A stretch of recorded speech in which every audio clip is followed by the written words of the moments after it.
Ranking the tracks of Booster Course Wave 6.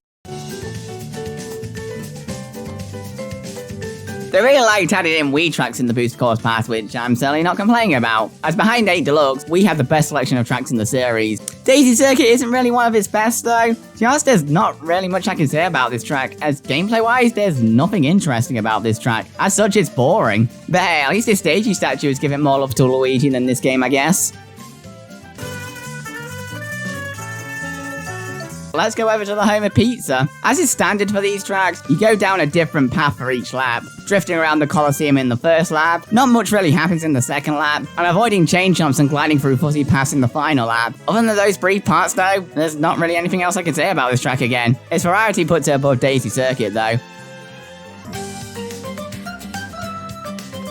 Yeah, I was 99% sure this track was coming. The design of this track is very similar to what you'd see in a real world track, except you'll be doing a lot of tricks, seriously, ramps are freaking everywhere. And it can be fun trying to get as many tricks as you can in a row. The rest of the track is drifting around the rooms both over and underwater, all of which looks absolutely gorgeous.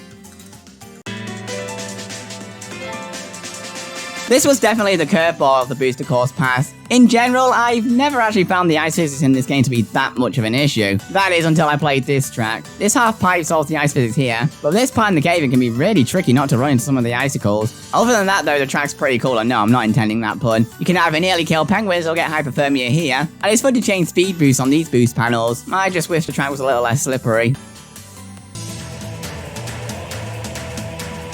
Now that we have every real-world track from Tour, I can definitely say that Europe got the most love. And Madrid Drive is one of the better ones, although I have to question the safety of this place. The first lap has you going through piranha plant infesting shopping centres and art galleries, and the second lap has you going through a market with swans crushing you to death. However, my favourite part of this track is on the final lap, as you get to go through a football stadium. The crowd even cheers when you score a goal.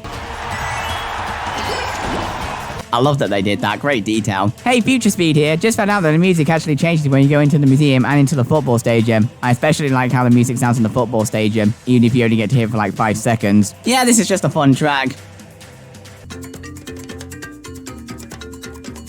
It was one of my favourite tracks in Double Dash, it was one of my favourite retro tracks in Wii, and now it's one of my favourite retro tracks in this wave. It kicks off with a cannon set piece that I've always enjoyed, that shows off the mountain that you have to go back down, where you'll be dealing with tight turns, boulders trying to roll you over, and a bridge where you can really people over. There's never a boring moment on this track. I'm surprised in the end we only got 2 tracks from the first game Syndrome Mario Kart, one of which is one of the worst in the Booster Course Pass. Who thought this was a good idea? The other is one of the best. Seriously, I love what they did with this track. I like how they added in the anti-gravity, which has plenty of different routes to take. We finally have once in a Bowser Castle track in this game, and there's so many routes to take here as well, 2 of which is actually very tricky to make, but it's satisfying to do it, given the extra speed boost and item boxes on them. I've had a lot of fun racing on this track, and it's easily the best SNES track in the game by a mile.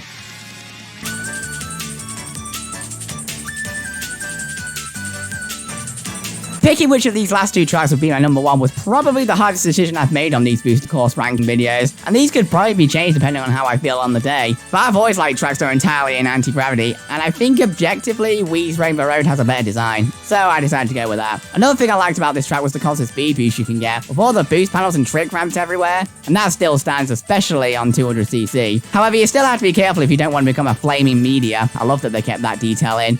Oh dear, what is it? I've spontaneously combusted. They took an already awesome track and took full advantage of 8's mechanics. As such, this would easily rank in my top 20 favourite tracks in the game. It's crazy to think we're now at the end of this DLC. Hopefully we'll get Mario Kart 9 soon, but regardless of what happens, I can safely say that Mario Kart Deluxe will always be one of my favourite games. Thanks for watching my ranking videos, guys. Take care.